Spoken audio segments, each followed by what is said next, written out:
अशोक कुमार जी से मैं आशा करती हूँ कि आप यहाँ आए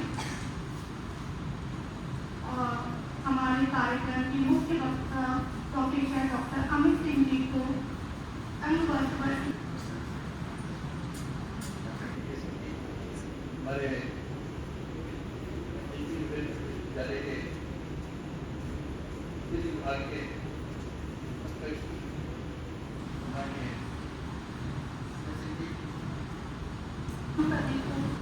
घोषित करने का प्रश्न श्रीमान श्री विनय कुमार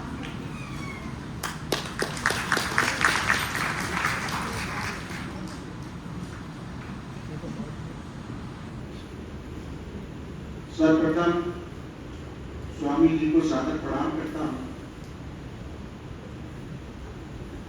मंच पर उपस्थित हमारे प्रधानाचार्य जी, डॉक्टर अमित सिंह जी और सभी अतिथि पहले मेरा सौभाग्य है कि मुझे आपके बीच में आने का और आपसे वार्ता करना, विचार करने का एक अवसर है।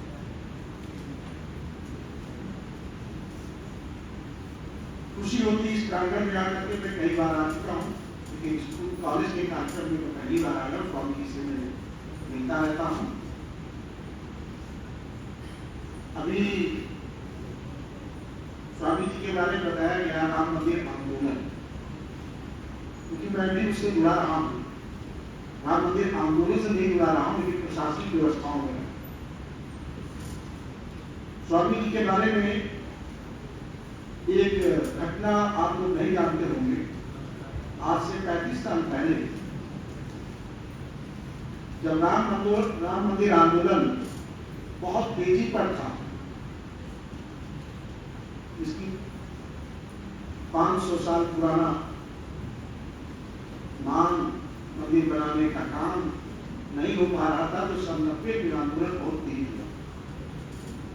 और आपको बच्चों नहीं उस समय की घटनाएं पता होगी, केवल जो पढ़ा लिखा होगा उसी में कभी कभी होगी। तत्कालीन सरकार ने कहा था कि यहाँ परिंदा पर भी नहीं बात हुआ था, और सब लोगों ने एक प्रण कर रखा था कि हम अयोध्या जाएंगे और कहां से।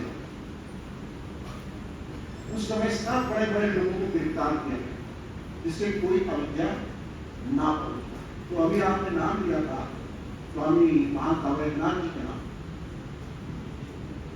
तो 3 लोगों को जो सबसे बड़ी हस्ती उस जमाने की थी, महंत अवैधनाथ जी का, जिस मठ का बहुत बड़ा योगदान राम मंदिर आंदोलन में रहा है।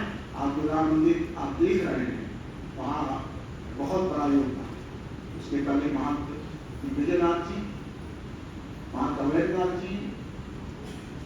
महंत अवैधनाथ जी को हमारी आदरणीय परम पूज्य स्वामी चिन्मयानंद जी को और प्रोफेसर राजेंद्र सिंह उर्फ रज्जू है, उस समय से कार्यवाह देते हुए इन तीनों लोगों को गिरफ्तार किया। इन तीनों लोगों को जेल में रहना पड़ा। स्वामी जी जो बैठे हैं तो जेल में राम मंदिर आंदोलन के कारण जेल में भी रहना पड़ा, और इन तीनों लोगों को गिरफ्तार करके पंतनगर एयरपोर्ट पर हमको सौंपा गया था कि इनको जेल में। तो हमारा स्वामी जी का संबंध वहां से शुरुआत है। 20 अक्टूबर सन 1990 आप लोगों को हमारे सुपुर्द किया गया था। 30 अक्टूबर को एक कार्यक्रम अयोध्या में होना था। आप तीनों लोगों को जिंदापेट पार्क के राजधानी का एक गेस्ट हाउस है रख करके हम लोगों ने 15 दिन सेवा की। प्रोफेसर राजेंद्र सिंह रज्जू भैया भौतिक विज्ञान के प्रोफेसर थे इलाहाबाद विश्वविद्यालय। हमारे कमिश्नर उस समय के थे भास्कर चतुर्वेदी जी, वो उनके शिष्य। और हमारे लिए निर्देश थे कि तीनों लोग जो रखे गए इनको कोई कष्ट न हो। सरकार की तरफ हमने तीनों लोगों की सेवा की। ऐसे स्वामी चिन्मयानंद जी आपके बीच में आज है यहाँ पर, और मैं चाहूंगा एक बार जोरदार ताली राम मंदिर आंदोलन में अग्रणी भूमिका अदा करने के लिए, जेल में जाने और हमारा सौभाग्य था, हमको तीनों लोगों की सेवा करने का उस समय सौभाग्य मिला। अब मैं आता हूं शिक्षा पर। सबसे बड़ी खुशी जो प्रांगण में यहाँ पर हाल में देख करके हो रही कि सब बच्चे ड्रेस, ऐसा वातावरण देख करके अपने आप खुशी की अनुभूति होती और सारा कुछ दिखाई दे जाता है कि ये विद्यालय की शोध है, विद्यालय का अनुशासन ही सब कुछ बता। और फिर अभी डॉक्टर अमित सिंह ने जो आंकड़े पेश किए वो ऐसे नहीं है, वो यहाँ के अध्यापकों का, यहाँ के मैनेजमेंट का बहुत बड़ा योगदान है। उन्होंने ऐसे बच्चों को अनुशासित संस्कारित शिक्षा देकर के ऐसा तैयार किया कि आज कोई भी परीक्षा हो रही है उस क्षेत्र में इस कॉलेज का, इस संस्था का नाम रोशन कर रहे हैं। तो एक बार गर्व करिए अपने आप पर कि आप इस विद्यालय के छात्र बने और अपने लिए एक बार जोरदार तालियां जरूर बजाएं। कभी भी अपने को हीन भावना से ग्रस्त मत करिए। कभी भी बच्चों, क्योंकि एक दिन मैं भी आपकी तरह आप एक बच्चा था और मैं भी पढ़ता था, तो हीन भावना से कभी भी अपने आप को ग्रस्त कर लगेगा कि मैं उससे कमजोर हूं या मैं ऐसा हूं, वो ज्यादा है, मैं कम हूं। इस भाव को अपने दिमाग में कभी मत लाइए। इस भाव को अगर आ भी कभी जाए तो इस भाव को खत्म कैसे करें? पढ़ाई में मेहनत करें, उस क्षेत्र में मेहनत करें और आगे बढ़ जाओ। मेरे साथ मेरे जीवन में एक घटना घटी, मैं उसकी आपको बताऊंगा कि आप जब मैं आपकी तरह था तो मैं एक कॉलेज से पढ़ करके लखनऊ कृष्ण कॉलेज पहुंचा, इंटरमीडिएट में एडमिशन लिया। तो वहां जो बड़े बड़े घरों के बच्चे, उनके बीच में जब बैठना शुरू किया तो मुझे लगा, मैं गांव से गया था, मुझे लगा भाई हम इनके स्तर के हैं ही नहीं, इस स्कूल के लायक ही नहीं, हमें हीन भावना आ गई। किसी के साथ ऐसा हो सकता है। तो मैं अपने आप को सोचने लगा कि जब इनके स्तर का नहीं हो तो किसी दूसरे स्कूल में जो हमारे स्तर का हो उसमें एडमिशन ले लूं। तो केकेबी 4 बार रेलवे स्टेशन की तरफ जाते हैं तो 2 कॉलेज इसी स्तर के थे जिसके बारे में सोच रहा था कि हमारे स्तर के। तो मैंने सोचा जिसमें नाम बटवा दूं वहां एडमिशन ले। लेकिन मैं पढ़ता बहुत था, मेहनत बहुत करता था पढ़ाई में। हमारी एक और केवल एक काम था, पढ़ना। तो फिजिक्स में जो लड़के इंटर में फिजिक्स के हो गया, स्कूल में रामलाल मित्तल की किताब थी, मैंने सब पढ़ा। नाम सुना इसकी बात में किसी ने? साइंस का स्टूडेंट रहा होगा इंटर में, उसने जरूर सुना। हमने पढ़ा और मंथली टेस्ट हुआ तो मेरे सबसे ज्यादा नंबर और क्लास में फिजिक्स लैब में उसने बुला करके टीचर ने मेरी पीठ थपथपा और कहा ये दिनेश के सबसे ज्यादा नंबर आए टेस्ट में। मुझे जो हीन भावना थी कि मैं तो सबसे बेकार हूं, उस एक घटना में और उस एक मास्टर साहब की पीठ थपथपाने ने मेरे जीवन को बदल दिया। और जो कुछ भी मैं हूं उसी एक घटना की वजह से। और वो जो हमारे मास्टर साहब थे जिन्होंने मेरी पीठ थपथपाई थी सार्वजनिक तौर में, खाली नंबर अगर ज्यादा पा जाता तो शायद इतना आगे न बढ़ता, लेकिन जो सबके सामने मेरी पीठ थपथपाई गई थी, मैं अपने को हीन समझता था, कमजोर समझता था, तो उस दिन खाता, उस दिन से मैंने कहा हम सबसे आगे। और फिर आगे बढ़ता गया। फिर उसी कॉलेज में मैं इंटर पढ़ा था, वहां पे डिग्री कॉलेज में एमएससी करने के बाद चूंकि टॉपर था, लेक्चरर हो गया 2 साल अपनी डिग्री में। जिस कॉलेज में मैं पढ़ने के लिए नहीं तैयार था उसी में मैं असिस्टेंट प्रोफेसर था 2 साल में। तो कभी भी अपने जीवन में कभी आ जाए स्थिति किसी से कम अपने आप को मत समझना, आप कम है ही नहीं। अगर कम किसी दिन लगे आपको तो थोड़ी मेहनत और करना, और ये मेहनत का कोई दूसरा उपाय नहीं है। बच्चों, क्या ये दिन दोबारा लौटेगा? 5 साल बाद जब यहां से निकलोगे दोबारा लौट के आएगा? अब मैं सोचूं मेरा वो दिन आ गया तो आएगा? नहीं आएगा। इसलिए जो करना है आज ही करना है। इन्हीं 5 साल के बारे में आपको पता है। तो अब लाभ है वो 30-40 साल पहले जो लाभ के बारे में धारणा थी कि लाभ का स्टूडेंट मतलब कहीं नहीं हुआ होगा तो लाभ का था, अब वो धारणा नहीं है। अब लाभ जो सबसे अच्छे बच्चे वही लाभ कर रहे हैं, और बहुत डिमांड है हर क्षेत्र में। केवल आप मेडिकल में नहीं जा सकते, साइंटिस्ट नहीं बन सकते, और तो आप सब कुछ बन सकते। आप आईएएस बन सकते हैं, डीएम बन सकते हैं, कमिश्नर बन सकते हैं, जज बन सकते हैं, प्रोफेसर बन सकते हैं, वकील बन सकते हैं। किस क्षेत्र में नहीं आप जा सकते? सारे क्षेत्र ओपन है आपके लिए, इसलिए घबराने की जरूरत नहीं है, मेहनत करने की जरूरत है। जो 5 साल मेहनत कर लोगे उसी तरह का क्षेत्र आगे आपको खुला दिखाई देगा। इंतजार कर रहा है, ईरान में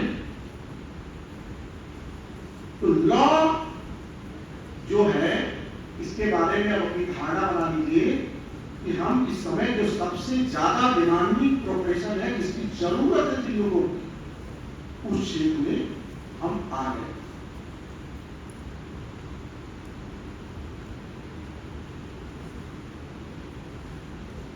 अनुशासन, पहला अनुशासन मैंने देख लिया कि आप जो है प्रॉपर ड्रेस में आज यहाँ उपस्थित दिखाई दे रहे हैं। ये पहचान दिलाता आपको भी, आपके कॉलेज को।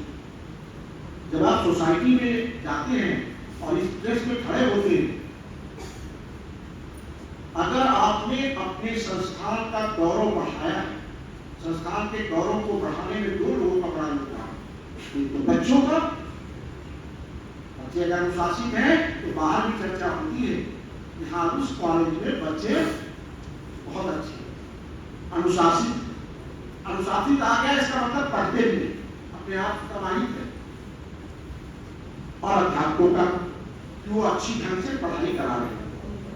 ये 2 लोग मिल करके किसी संस्थान का गौरव बढ़ाते हैं, और जब संस्थान गौरवान्वित होगा तो आप समाज में जहां खड़े होंगे आपका भी गौरव बढ़ाएगा, आपको भी सम्मान की दृष्टि से देखा। अरे वहां के बच्चे,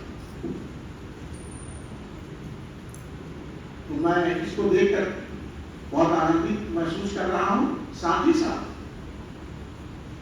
सम्मान, अपने बड़ों का सम्मान। आप सब चाहते हो ना आपको भी कोई नमस्ते करने, चाहते हो? तो आप दूसरे करोगे तभी तो कोई दूसरा करेगा आपको। तो सम्मान, बड़ों का सम्मान शुरुआत कहां से होती? माँ बाप से तो है ही है, अड़ोसी पड़ोसी से भी का भी सम्मान, और स्कूल में अपने गुरुजनों का सम्मान करना सीख लोगे जिस दिन। अब सम्मान क्या होता है? एक तरह का सम्मान ये होता है नमस्कार, टाटा, बाय बाय, जो आज की परंपरा है तो भूल जाओ आज से, इस संस्थान में आकर सम्मान होता है। हमारे कमिश्नर थे शांत मिश्रा मेरठ में, उनके साथ कभी कभी बैठते थे, बहुत कुछ सीखने को मिला। तो वो संस्कार की बातें बताते थे तो उसमें कई चीजें बताते, वो बातें आपके सामने आ जाती। चरण छूना क्यों जरूरी है, हाथ कैसे मिलाया जाए और क्यों मिलाना जरूरी है, ये भी हम लोग सिखा देते।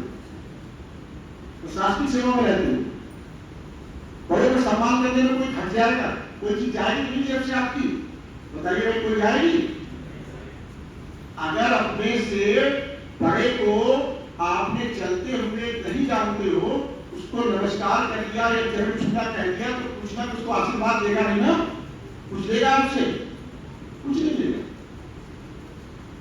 अब आपने गुरु जी के अगर पैर छू लिए तो गुरु जी आशीर्वाद तो देंगे और गुरु जी की निगाह में आपकी छवि एक अच्छे बच्चे की भी बन जाएगी। मैं दिया था बदायूं में, तो मैंने सारे अध्यापकों को बुलाया, अध्यापकों तक तो प्रिंसिपल थे, और मैंने कहा मैं कॉलेज में आऊंगा, जब जाना था घबराना नहीं, 5 साल सबको भूल करके पढ़ना पढ़ना पढ़ना, यानी विषय मजबूत, उसके बाद सब अपने आप मजबूत। बहुत बहुत धन्यवाद यहाँ के प्रबंधक, यहाँ के सभी को आभार प्रणाम करता हूँ, उनका आशीर्वाद हम बना रहे, ये कामना। धन्यवाद। बहुत धन्यवाद सर, आपने अपना कीमती समय हम सबको दिया और हम सब में उत्साहवर्धक का संचार किया। तत्पश्चात में ये हमारा नवागंतुक विद्यार्थी निर्देशन कार्यक्रम है, जिसमें नव प्रवेशी छात्रों को उनकी उत्साहवर्धन हेतु हमारे महाविद्यालय बच्चों को बैग प्रदान करता है। तो हमारे विद्यालय में बच्चों की स्ट्रेंथ तो बहुत ज़्यादा है, लेकिन हम 10 बच्चों को यहाँ से मन से बैग और आप लोग तो नाम से आते रहिए।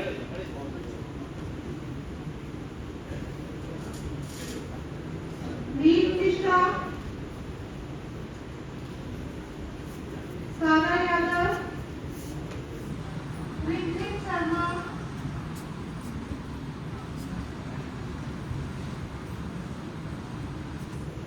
अजीत कुमार, प्रगति के पथ पर आगे भी बढ़ रहे हैं और हम सभी आपके बहुत आभारी हैं। बहुत बहुत धन्यवाद सर। तत्पश्चात में हमारे नवागंतुक विद्यार्थी निर्देशन कार्यक्रम के मुख्य अतिथि श्री दिनेश कुमार सिंह जी, सेवानिवृत्त IAS अधिकारी, लखनऊ को आमंत्रित करती हूँ। चली आ रही। कभी जब हम जंगलों में रहते थे तो हमें सुरक्षा की आवश्यकता बनी, तो हमने एक सरदार चुना। वो सरदार कुछ लोगों के साथ कबीले की रक्षा करता था, बाह्य और आंतरिक आक्रमणों से, जानवरों के आक्रमण से, या जो हमारे आपस में बीच में डिस्ट्रिक्ट होते थे जिसमें कोई बड़ी मत्स्य सेनाएं है तो क्यों है, और अगर ये नहीं है तो क्यों नहीं है, और अगर ये ऐसी है तो वैसी क्यों नहीं, और अगर वैसी है तो ऐसा क्यों नहीं। जिस दिन आप इन प्रश्नों के जवाब देंगे, क्या इससे पहले कोई व्यवस्था थी भारत में जिसके तहत हम शासन और प्रशासन की प्रणाली चलाते थे, या जो ब्रिटिशर्स आए जो कि क्लेम किए इंडिया इज नॉट